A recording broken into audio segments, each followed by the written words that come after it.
There is a moment most people never forget. Not because it was violent. Not because it was loud. But because it was precise. A comment in front of other people. A laugh that came half a second too late. A look that said, "You are beneath me," without needing words at all. And what makes disrespect so dangerous is not the insult itself. It is what it awakens inside you. The sudden heat in your chest. The urge to respond. The need to prove something. The temptation to protect your ego before anyone notices it has been touched. But here is the darker truth most people never say out loud. In this world, many people do not disrespect you because you are weak. They disrespect you to see whether you are governable. They test your emotional leash.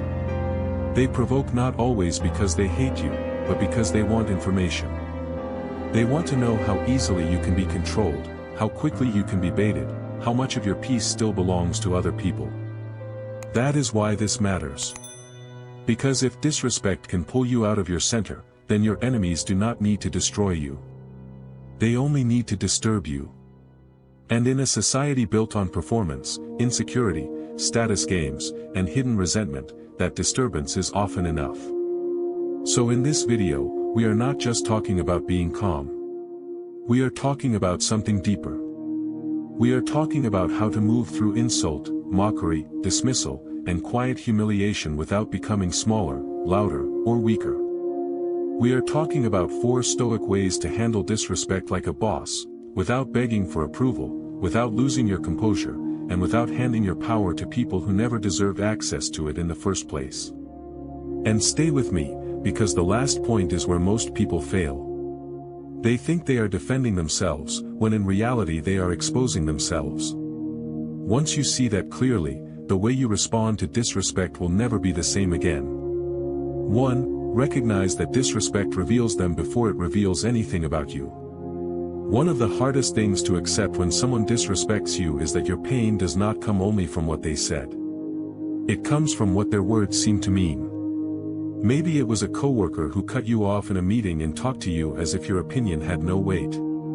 Maybe it was a friend who made a joke at your expense just to get a room to laugh. Maybe it was someone in your own family who spoke to you with that familiar tone, the one that reduces you, belittles you, reminds you of an old version of yourself you have fought hard to outgrow. In the moment, it feels personal. It feels targeted.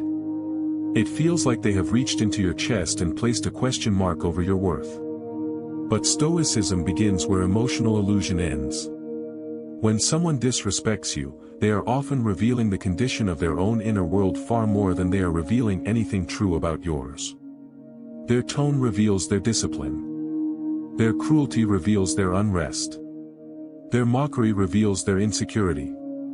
Their need to diminish you reveals the poverty of their own self-respect.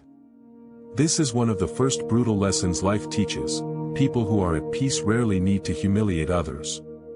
People who are inwardly ordered do not constantly seek little moments of domination. It is the fractured person, the threatened person, the envious person, the person secretly at war with themselves, who often feels compelled to wound, provoke, and degrade. And once you have lived long enough, you start noticing a pattern. The person who talks down to everyone is usually desperate to feel important. The person who constantly mocks sincerity is often deeply uncomfortable with their own emptiness. The person who disrespects boundaries usually has no control over themselves. And the person who cannot stop throwing subtle poison into the room is often trying to distract from the poison they live with internally every day. That does not mean every insult should be excused. It does not mean all disrespect is harmless. And it certainly does not mean you should let people walk over you in the name of being spiritual, noble, or mature. It means something more useful. It means you stop misreading their behavior as a verdict on your value. Because once you make that mistake, you become easy to manipulate. You start trying to prove yourself to people whose behavior has already proven they are not qualified to judge you. You begin defending your dignity in front of those who have none. And that is one of the fastest ways to lose your center. The Stoic does something different. The Stoic steps back. The Stoic observes. The Stoic understands that every insult carries two layers. The one aimed at you, and the one exposing the speaker. And often, the second layer is the real truth. I have seen this in ordinary life more times than I can count. Someone smiles in public, then undermines in private. Someone praises confidence until it appears in a person they secretly resent. Someone calls you arrogant not because you are arrogant, but because your self-possession reminds them of everything they abandoned in themselves. That is the part most people miss. Disrespect is often projection wearing confidence. It is insecurity dressed as superiority. It is weakness performing strength. And once you understand that, something changes inside you. You stop inhaling every insult as if it were evidence. You stop collapsing inward every time someone speaks from their own dysfunction. You stop mistaking their distortion for your identity.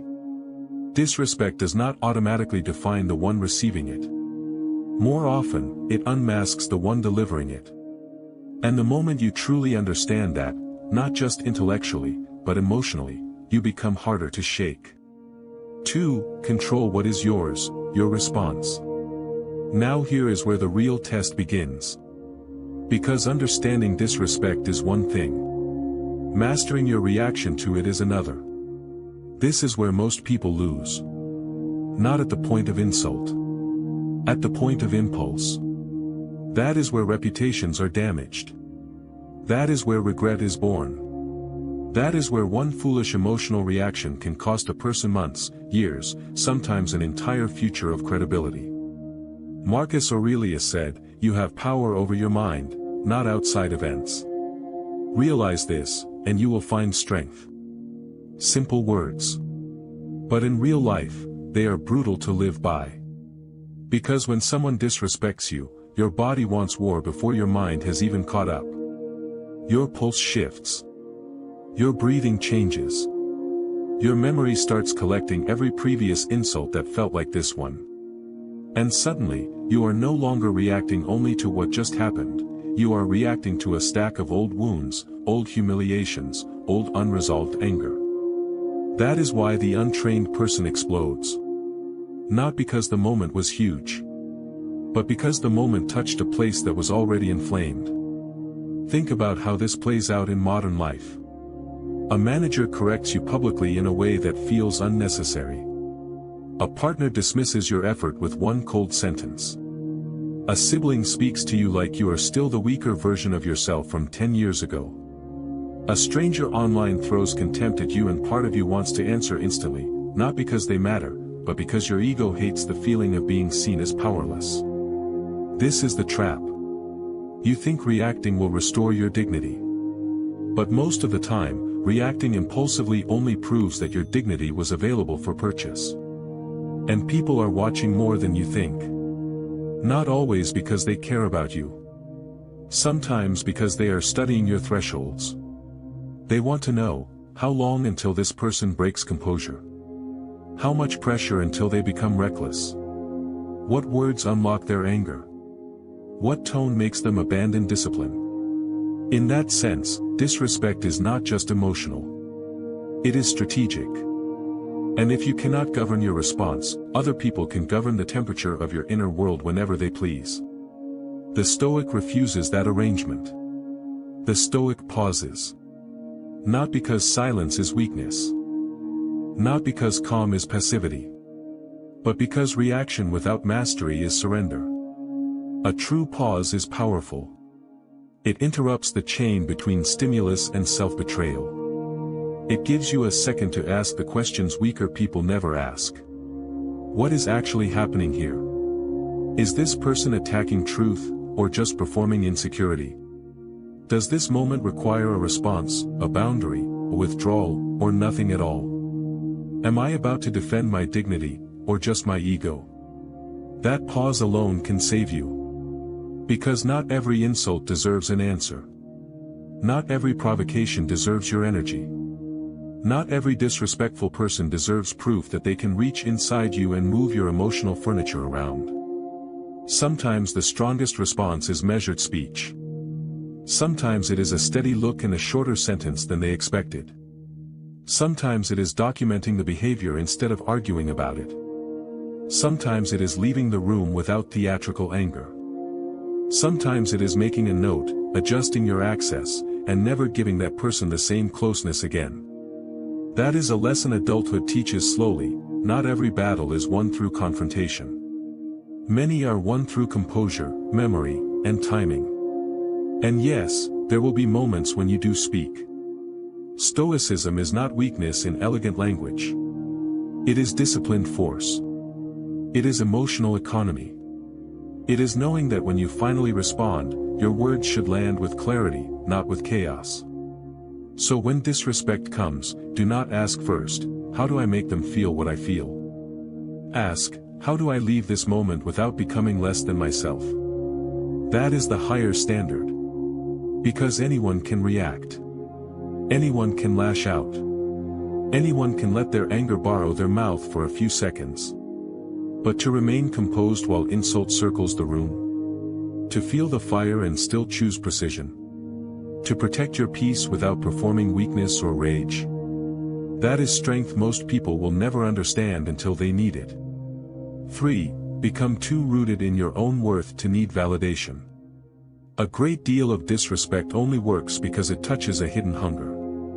The hunger to be approved. The hunger to be seen as impressive. The hunger to be valued by the very people whose values are broken. That is why disrespect hurts more than people admit. It does not just offend the ego. It threatens belonging. It threatens image. It threatens the private hope that maybe, if we do enough, achieve enough, explain ourselves clearly enough, others will finally give us the recognition we think will quiet the restlessness inside. But that recognition rarely comes in the form people imagine. And even when it does, it never lasts long. This is one of the most uncomfortable truths about modern society. Many people are starving for validation in rooms full of people who are spiritually bankrupt. They are emotionally dependent on audiences that cannot even govern themselves. They are asking for fair judgment from people ruled by envy, insecurity, trend, comparison, and convenience.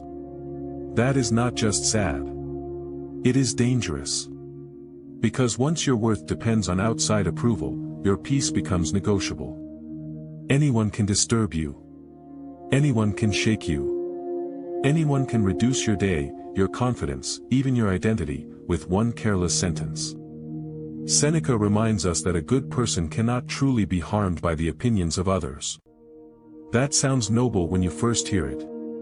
But when you live it, you realize how demanding it is. To live that way means you must build an inner standard. A private measure. A relationship with yourself that does not collapse every time the crowd changes mood. And that takes work. It means asking harder questions than, do they respect me? It means asking, do I respect how I carry myself when no one claps? It means asking, am I living in a way that matches my values, even when it is invisible? It means learning to derive dignity from character, not applause. This is where many adults quietly suffer. Especially the ones who look strong on the outside. They build careers, they take care of families, they become useful, competent, dependable. But inside, they are still unconsciously handing out pieces of themselves to anyone who can offer approval. A boss. A partner. A parent. An online audience. A room full of people they do not even truly admire. And when disrespect comes from one of those sources, it hits deeper because the soul was already leaning there for permission. I have noticed something about people who no longer beg to be validated. They move differently. They listen without shrinking. They disagree without panic. They do not oversell themselves. They do not chase every misunderstanding. They do not break themselves trying to look pure in the eyes of the impure. There is a stillness in them. A quiet finality. Not arrogance. Not coldness. Just a deep internal decision that says, I know who I am, and I will not submit that knowledge for public voting. That kind of person is difficult to disrespect successfully. Not because no one tries. But because the attack cannot find enough insecurity to feed on. And this matters more than ever now, in a world where image is curated, outrage is monetized, and social approval rises and falls by the hour. A world where many people would rather appear admired than become admirable. A world where imitation gets rewarded faster than integrity. In that world, inner worth is not just emotional health. It is protection. When you stop needing every room to confirm your value, you stop being so emotionally available to insult. You stop auditioning for acceptance from people who would betray their own principles for status. You stop twisting yourself into shapes that make other people comfortable. And here is the strange freedom in that. When you no longer need validation, you become much harder to manipulate through disrespect. Because the hook is gone. The bait no longer matches your hunger. The person trying to diminish you expects movement. They expect defense, explanation, overreaction, maybe even pleading. Instead, they meet stillness. And stillness is terrifying to those who hope to control you with emotional noise. 4. Ask the question that changes everything: what does this say about them, not me? By the time most people reach this point, they think they understand disrespect. But there is one final shift that turns understanding into freedom. It is not enough to say, "This is not about me." You must learn to ask, "Then what is this actually saying about them?" That question is powerful because it removes the false center. It stops making you the main subject of every insult. It forces you to see the speaker clearly. A person who constantly insults others, what does that say? A person who cannot disagree without contempt, what does that say? A person who smiles publicly and devalues privately, what does that say? A person who takes every opportunity to belittle, provoke, dominate, or embarrass, what does that say? Usually, it says far more than they intended to reveal. It says they are ruled by resentment. It says they confuse intimidation with strength. It says they need to lower others because they cannot quietly elevate themselves. It says they may have power, but not peace. Voice, but not substance. Presence, but not character. And once you start seeing that, a lot of social theater becomes easier to decode. You begin to notice how many people are performing confidence while leaking insecurity from every sentence. You notice how often contempt is just pain in expensive clothing. You notice how often mockery is a defense mechanism used by people who cannot sit comfortably with honesty, humility, or depth. This does not make you superior. It makes you less deceived. And in a culture full of polished surfaces and hidden motives, being less deceived is a form of power. Many people spend years trying to get disrespectful people to finally understand them. To finally treat them right. To finally show fairness, maturity, empathy. But some people are not confused. They are simply committed to being who they are. That realization can be painful. But it is also liberating. Because once you stop expecting moral behavior from emotionally disordered people, you stop taking every insult as a shocking exception. You begin to read it as data. Not destiny. Not identity. Data. This person lacks restraint. This person resents boundaries. This person only respects strength they cannot bend. This person interprets kindness as weakness. This person is comfortable with disrespect because it serves their social strategy. Now you see more clearly. And clarity changes behavior. You stop over-explaining yourself to those committed to misunderstanding you. You stop offering repeated access to those who weaponize familiarity. You stop confusing repeated disrespect with simple, bad communication. You stop handing intimacy to people who have already shown you how little they value what is sacred. This is why the wise do not answer every bark. Not because they are scared. Because they are selective. They know that attention is expensive. Energy is expensive. Peace is expensive. And they do not spend those things just because someone else is undisciplined. A person at war with themselves will often aim their arrows outward. Let them. Your task is not to stand in front of every bitter soul and beg them to shoot straighter. Your task is to remain unclaimed by their chaos. There is something deeply powerful about reaching the point where another person's disrespect no longer tempts you into self-betrayal. Where you can see the insult, read the wound behind it, make a clear decision, and keep walking. Not because nothing happened, but because you finally understand what it meant, and what it did not mean. It did not define you. It revealed them. And that distinction can save years of your life. Recap. So let's bring this together. When disrespect enters your life, the first Stoic move is to recognize that it often reveals the other person's inner disorder more than it reveals anything true about you. The second is to control what is actually yours, your response, your restraint, your timing, your dignity. The third is to become so rooted in your own worth that you no longer depend on unstable people to tell you who you are. And the fourth is to ask the question that gives you clarity instead of pain: what does this say about them, not me? These are not just philosophical ideas. They are forms of protection. They are ways of moving through a manipulative, performative, often emotionally dishonest world without becoming bitter, reactive, or easy to control. Because that is the real danger of disrespect. Not that someone speaks badly to you, but that they succeed in recruiting you into a lower version of yourself.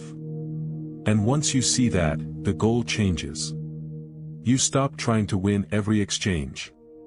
You stop trying to look powerful in the eyes of people committed to superficial games. You start protecting something far more valuable, your inner order. Closing. If you have been disrespected lately, remember this. Not every insult deserves your anger. Not every slight deserves your explanation. Not every person deserves access to your emotional world. Sometimes the most powerful thing you can do is remain composed long enough to see clearly. To separate your worth from their behavior. To refuse the bait. To answer only when wisdom, not wounded pride, has taken the chair. That is not weakness. That is authority. Quiet authority. The kind that does not need to announce itself. The kind that does not tremble when lesser minds perform superiority. The kind that walks through noise without becoming noise. And in a world obsessed with reaction, that kind of restraint is rare. If this message spoke to where you are right now, leave a comment and tell me. What kind of disrespect tests you the most? Public humiliation, quiet mockery, dismissal, or betrayal from someone close? And if you are building the kind of inner discipline that cannot be easily shaken, subscribe and stay with silent authority. Because here, we do not just talk about strength. We learn how to carry it without spectacle.